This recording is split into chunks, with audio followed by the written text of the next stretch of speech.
it was not planned, it was not organized, it was not on a very conscious level decided that we'll do that. It just happened.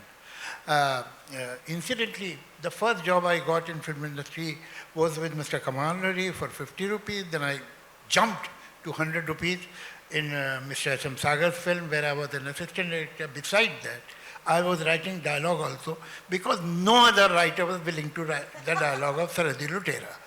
तो हम लोग झोपड़पट्टी में भी गए थे माहिम की सागर साहब के साथ. वहाँ एक राइटर था, उसने भी रिफ्यूज़ कर दिया. फिर मुझे उन्होंने कहा अच्छा चलो तुम लिखो. तो मतलब चॉइस का मामला नहीं था, मगर वो मेरी ज़िंदगी की शायद सबसे अहम फिल्म है Sarhadi Lutera, because that is where I met Salim साहब. सलीम साहब उस पिक्चर में रोमांटिक लीड कर रहे थे और मैं डायलॉग लिखता था और मुझे इतना परेशान करते थे वो डायरेक्टर साहब और प्रोड्यूसर साहब कि मैंने तय कर लिया था इसके बाद मैं नहीं लिखूँगा. मगर मुझे कॉन्स्टेंटली जो हिम्मत दी और एप्रिसिएशन दिया वो सलीम साहब ने कि आप अगर इस पिक्चर में ऐसे डायलॉग लिख सकते हैं तो आप सोचिए कोई ठीक पिक्चर होगी तो आप क्या करेंगे, आप राइटर बनिए. तो ये खैर बात ख़त्म हो गई. उसके बाद इत्तेफाक है कि मैं बांद्रा आ गया एक दोस्त के यहाँ और उसके साथ रहता, किराया वो देता था, मैं रहता था. तो सलीम साहब का घर पास में था. तो सलीम साहब के घर जाने लगा सारी मोहब्बत के साथ. एक ये था कि एक वक्त का खाना पक्का हो गया था. तो फिर हम लोग बैठते थे, कहानियाँ वानियाँ सोचते थे. एक दिन हम बैठे थे कि वही सागर साहब जिन्होंने सरहदी लुटेरा बनाई थी, जिन्होंने हमें इंट्रोड्यूस कराया, वो आ गए और उन्होंने कहा भाई एक शॉर्ट स्टोरी है और तुम दोनों जो है वो उसका अगर स्क्रीन प्ले बना दो. तो हमने कहा ठीक है, कितने पैसे देंगे आप? तो उन्होंने कहा 5,000. तो आइए, मेरा तो एक हार्ट बीट मिस हो गया. तो हमने कहा ठीक है. तो हमने 14-15 दिन में वो स्क्रीन प्ले बना के उन्हें दे दिया. ये घोस्ट राइटिंग थी, हमारा नाम नहीं था पिक्चर में. लेकिन वहाँ एक सुधीर वाही थे जो अभी भी शायद आपके टच में हैं. तो सुधीर वाही जो है उसको तो मालूम था कि हमारा काम है. तो उसने कहा सिप्पी फिल्म चले जाओ. तो हमने सोचा सिप्पी फिल्म इतनी बड़ी वो हमें कहाँ काम देगी. लेकिन एक दिन दोपहर में कुछ करने को नहीं था तो मैं चले ही गया. तो वहाँ बात की तो उन्होंने कहा अच्छा आप दोनों आ जाइए. मैंने कहा हम लोग तो साथ काम कर रहे थे, अभी ख़त्म किया हमने स्क्रिप्ट, तो आप दोनों आ जाइए. तो फिर हम दोनों गए और फिर हमें वहाँ काम मिल गया. तो वहाँ राजेश खन्ना से मुलाकात हो गई. राजेश खन्ना ने हमें कहा कि तुम हाथी मेरे साथी का स्क्रीन प्ले लिख दो.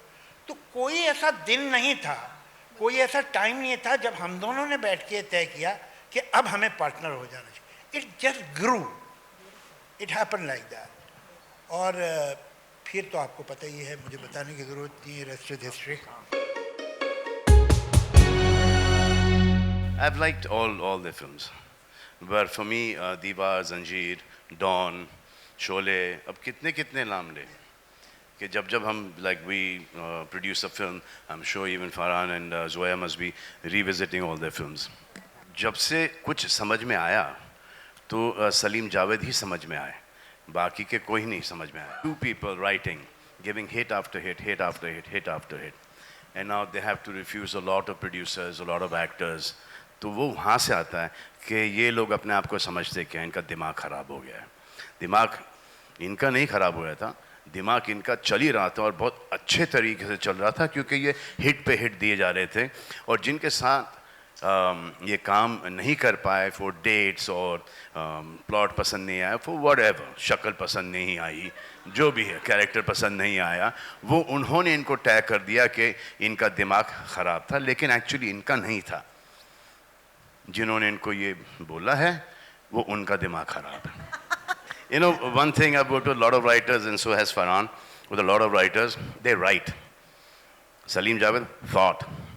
They put their life's experiences, what they've learned from people around, what they've seen, what their parents have taught them, what their children, have, the way they've grown up. So they've taken from life and they put it on cinema.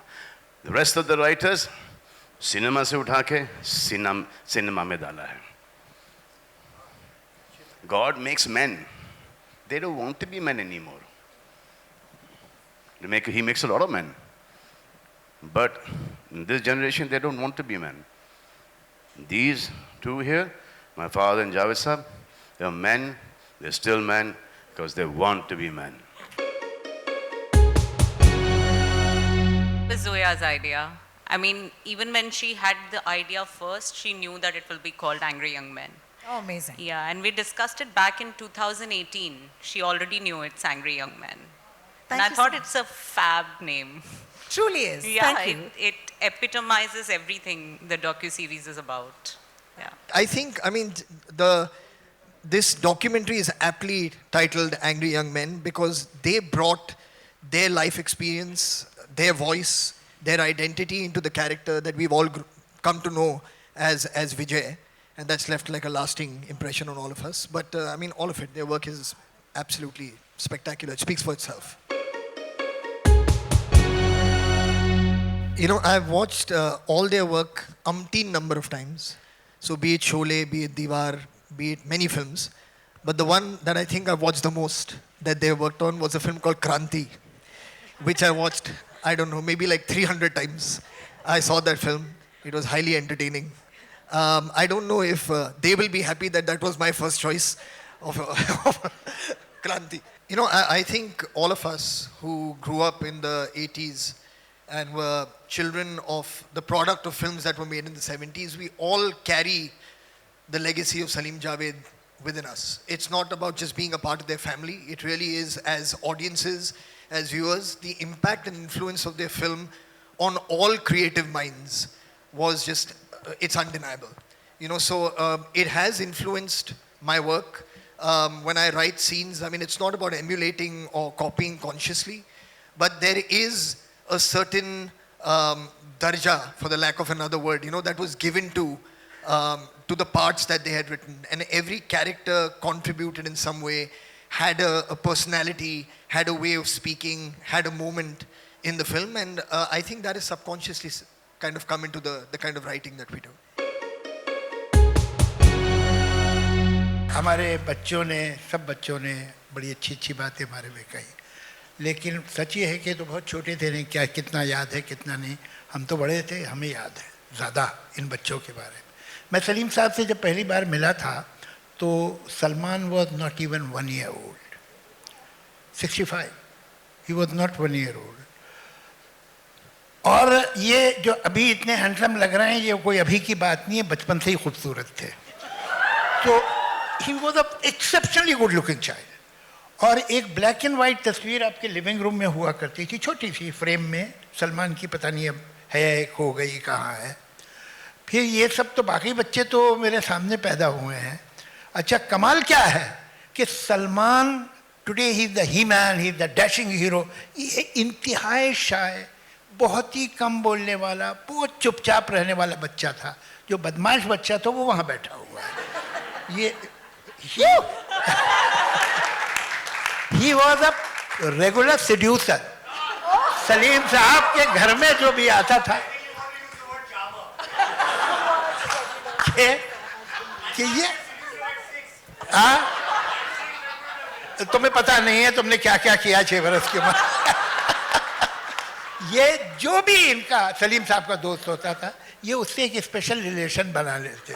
ये बेचारा चुप बैठा रहता था और ये जो है उससे मिलके घुल मिलके लोगों को लगता था भाई बहुत कमाल का बच्चा है. और एक बहुत छुटपन में इसकी एक अजीब आदत थी, इसके बाल कभी बिखरे नहीं मिल सकते थे. ये कंघी करता था. एक 6 साल का बच्चा अपनी कंघी कर रहा है, ऐसा मैंने देखा नहीं. तो सेल्फ लव इनका बहुत कमाल का था.